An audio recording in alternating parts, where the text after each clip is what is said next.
Hello everyone, welcome to the Ozark Outpost in Dixon, Missouri.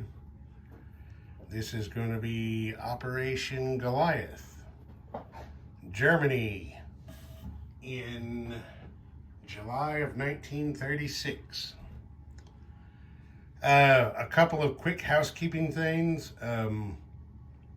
Since I am playing so many expansions, obviously as this game goes on, the turns are going to become longer and longer.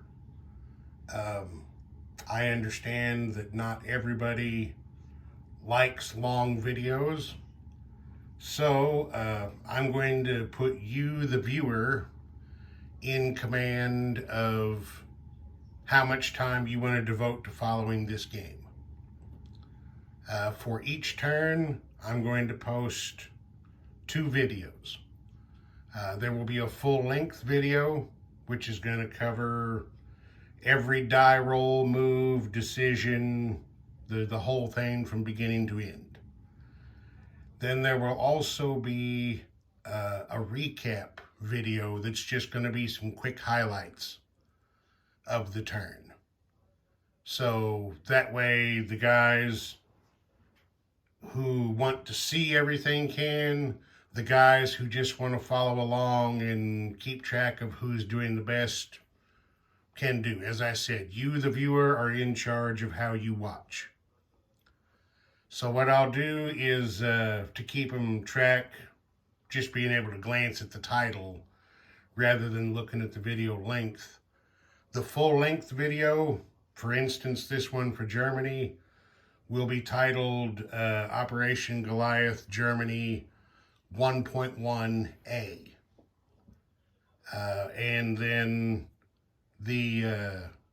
no, it changed that. It'll just be Germany 1.1. And then the short video will be Operation Goliath, Germany 1.1 recap.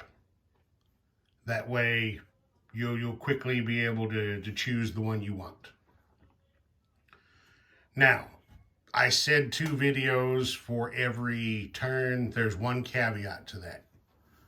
You know, obviously you guys know some of these turns are going to be very short. Some of the French and Italian turns, you know, some of the others for Turkey and the Netherlands. So if a video is less than 5 minutes, the full-length video, I will not bother doing a recap. We'll just let that go at 1 and cut down on a little bit of clutter. That brings another housekeeping thing just popped into my head. Turkey, obviously, once they become player-controlled, the controlling player works them, but the rules don't specify a rank in the order of play for the Netherlands. So I've decided that I'm going to put them in between Italy and the United States.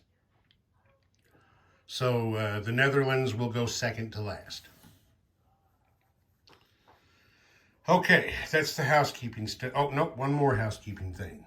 I've got a list here so I don't forget stuff.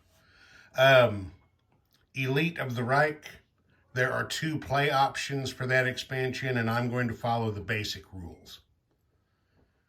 Some other time when I'm not doing as many, I'll probably give the advanced rules a try, but for right now I'm going to go basic.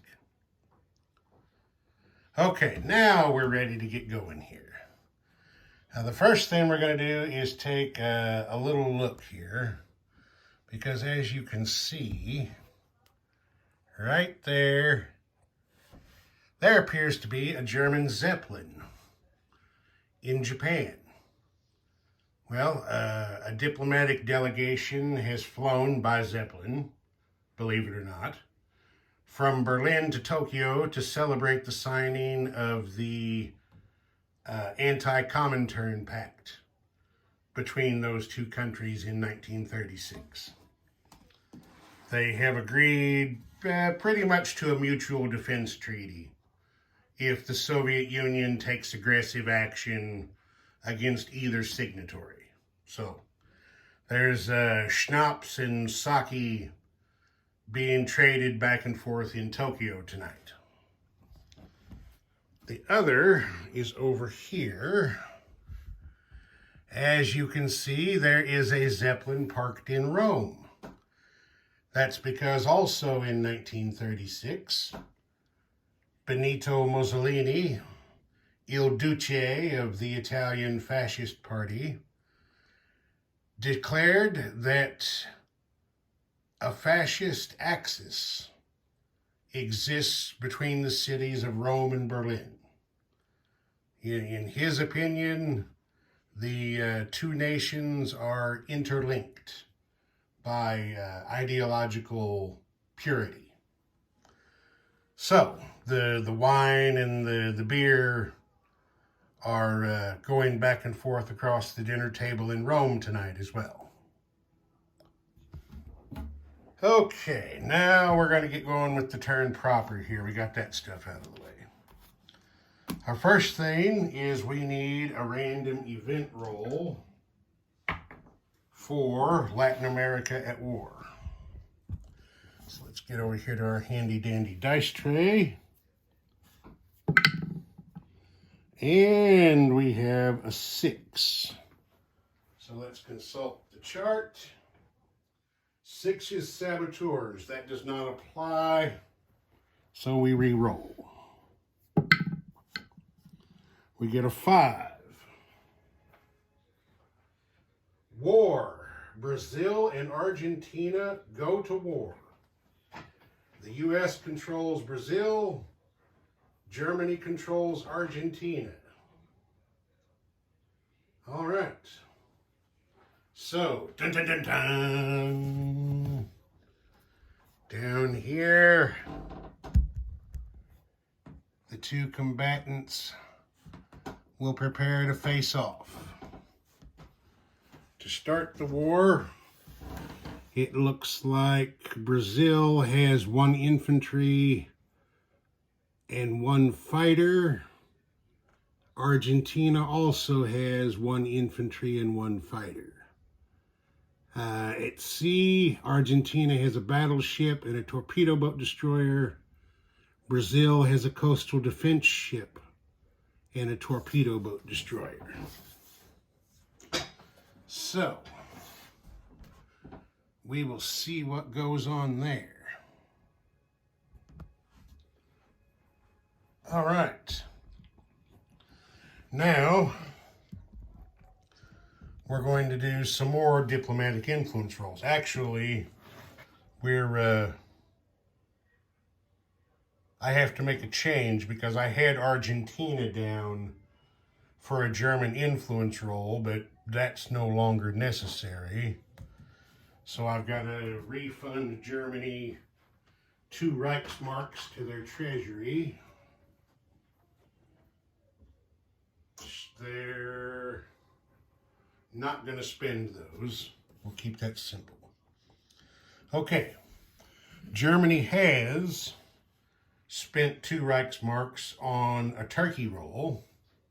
So let's do that. Oh, look at that 1. Look at that 1. Can you see that? So,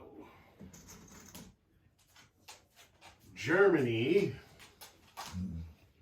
starts out right off the bat with 1 Axis influence for Turkey. So I'll put that over here on Turkey's card. Okay, next, over here on the diplomacy chart, if you remember from the intro video, I said that I was eliminating the N row to bring this more into line with the Latin America diplomacy system. So now column 1 is neutral, 2 is pro, and 3 is controlled or aligned. As you can see here, Germany is in the number 2 position for Iraq. we're playing oil wars, and Great Britain draws almost half of its oil from Iraq. So the Germans, being the smart fellers that they are going to try to win Iraq over to their side and take that oil away from the Brits. So, according to the diplomacy rules, to get out of the neutral position, you have to roll a 2 or less. But since Iraq is already pro-Axis or pro-German, we'll be looking for a 3 or less. Look at that. Can you believe this? Germany just cranked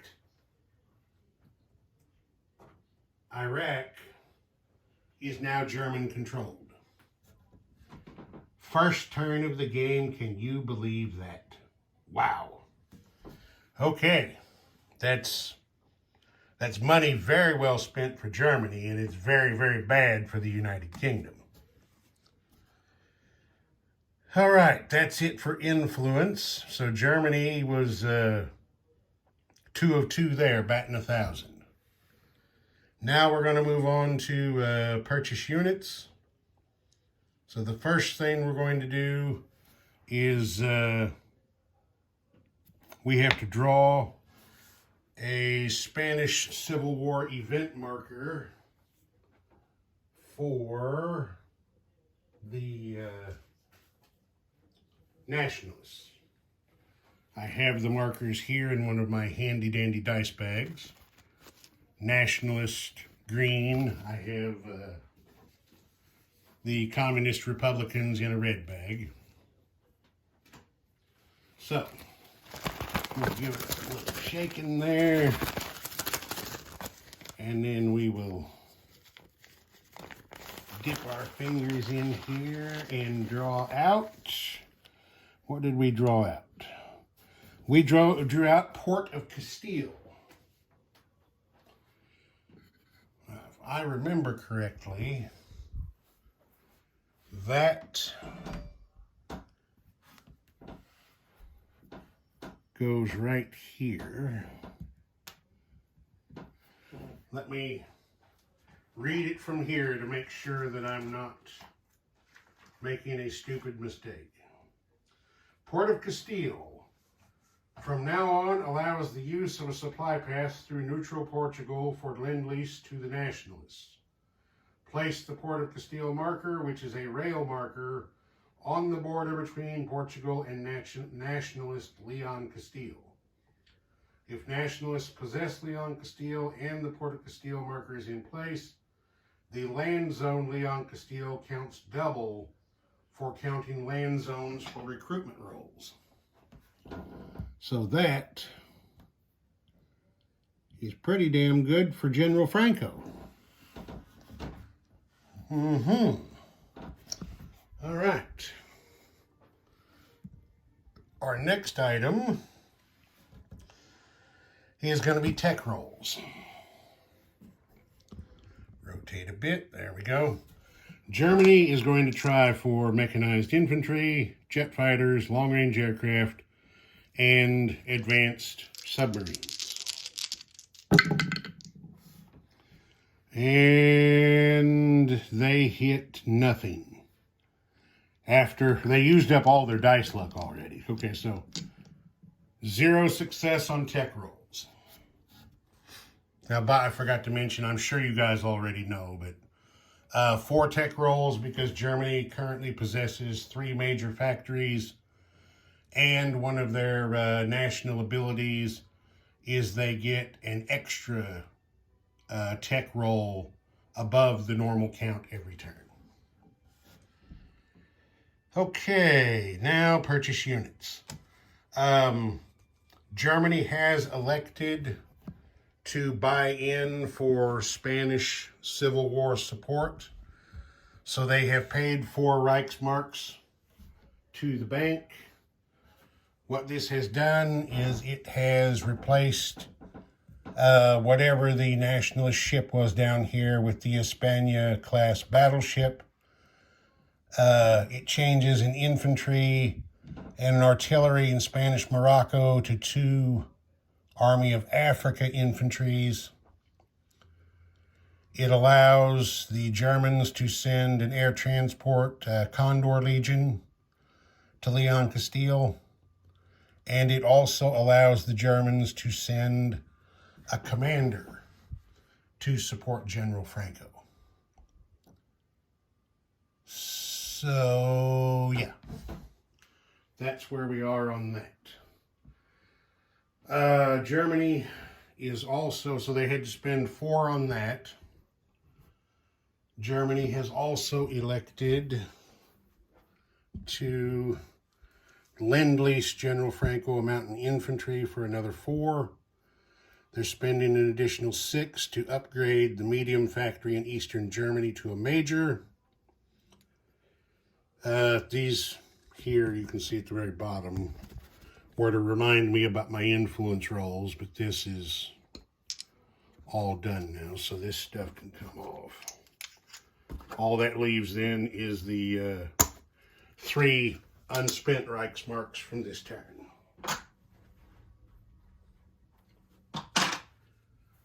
Okay. That is, sorry, I move a little fast sometimes with that camera. That's purchase units. Germany, as I'm sure you all know already, but we're going through the motions here. Germany has 1 combat movement. They are going to execute the Anschluss, the annexation of Austria by moving this mountain infantry from Bavaria into Austria. So, where is it there? Is it under the oil? It is. So, we get the mountain infantry in there, German roundel, the 2 Austrian infantry that were already there become German. Of course, those oil reserves are now available for Germany to use. Germany's income goes up by 2 from 20 to 22. Great Britain and France, I believe, are each going to get an increase because of that. Let's be sure. Yes, +1 each for the annexation. So France goes up to 7. Great Britain goes up to 12. And that is all of the action there. Germany is not doing any non-combat movement this turn. No. No non-combat movement yet. Everybody's just going to stay right where they are. Okay, so that's going to be it for Germany. Now we're going to move on to nationalist Spain. And as you may have guessed, there might be a little bit of action.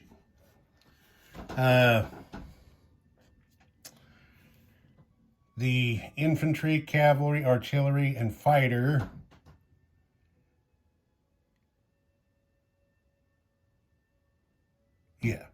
the infantry, cavalry, artillery, and fighter are going to attack from Leon Castile. They're going to hit the single infantry there in Asturia, Navarre. The commander is not going to join the attack. He is, however, going to add his command influence to the fighter, so it will be +1. I'm not going to bother moving to the battle board. This is fairly simple, so I'm just going to roll it. I'm going to do the fighter first. It's attacking on a 7, and it rolled an 8. I guess I should have moved the camera over here. You'll just have to trust me that that actually rolled an 8, and I didn't do any funny business.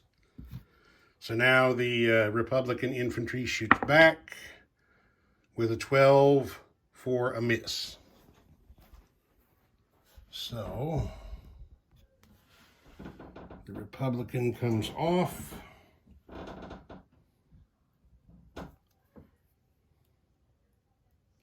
The cavalry,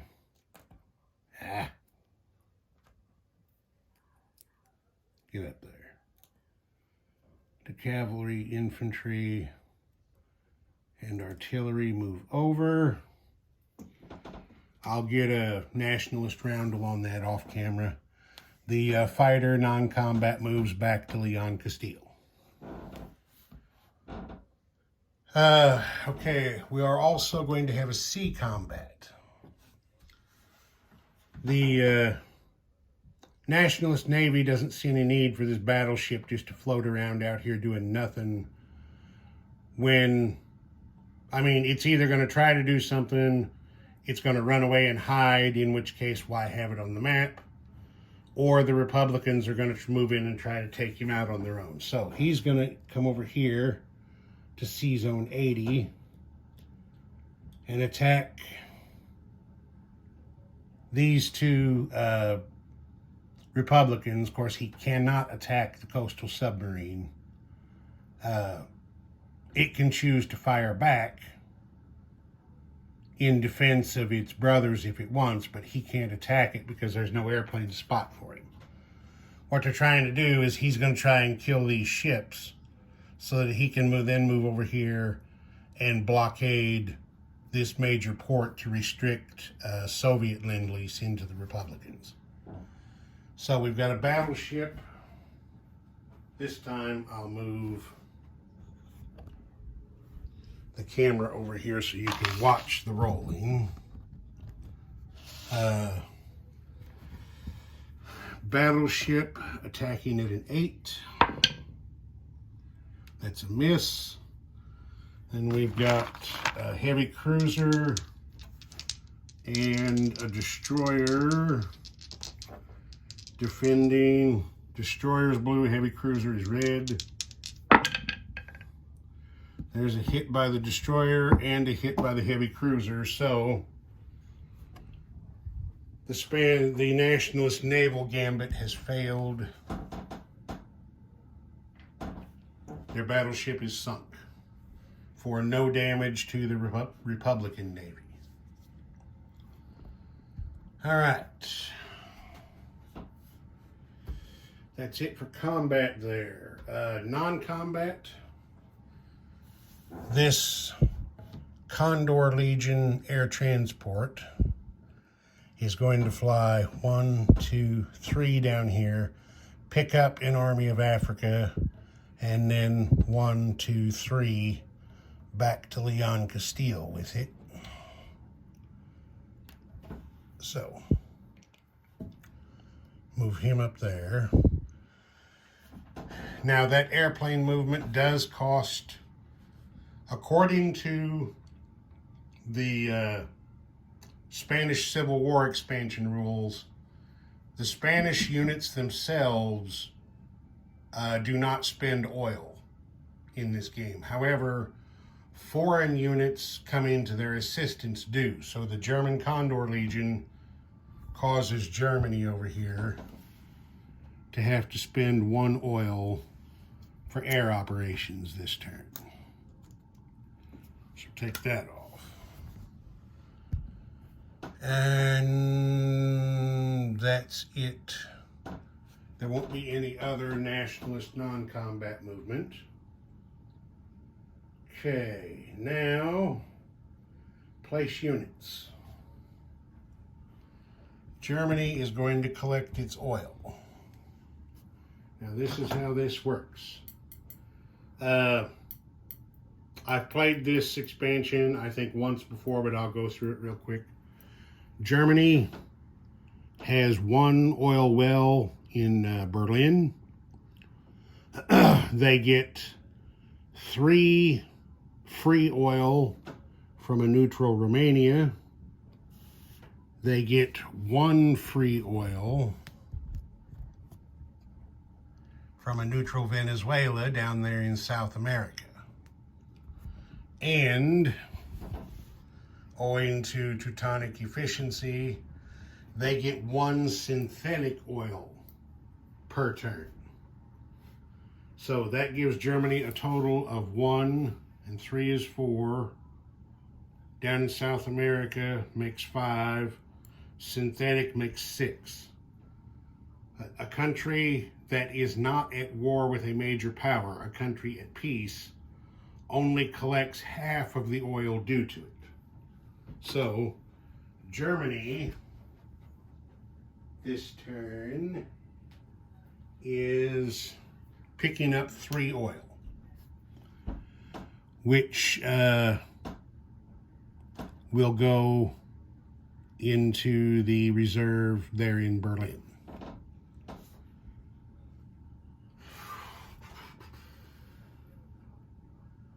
Okay, that's it for oil. Collect income. We're going to do collect income yet? Yeah, we'll go ahead and do collect income. Okay, Germany is at 22 Reichsmarks on the chart. Plus, since we're playing the resources expansion, they get a bit more. There is a natural gas marker right there in Eastern Germany, which is a +1, makes 23. There is an iron ore marker here in Sweden. That's worth 5 to Germany, makes 28. And down there, there's a steel marker in Portugal that is also worth 1 to Germany. So let's do this again. 1 + 5 + 1 is 7, plus 22 makes 29 Reichsmarks to Germany, plus the 3 they saved is 32. I'd say that's a pretty good haul.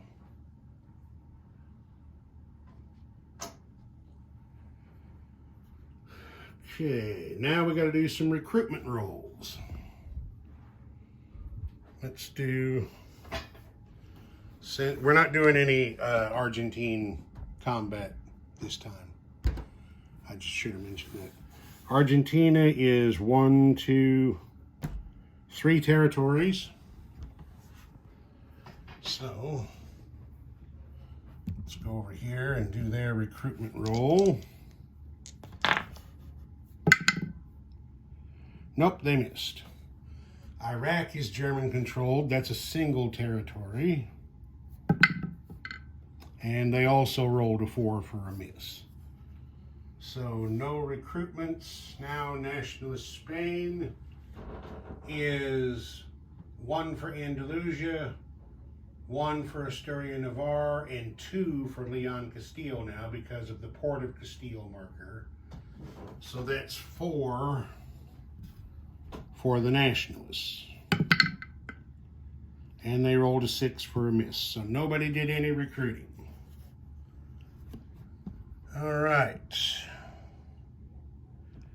I believe that is the end of this turn. Well,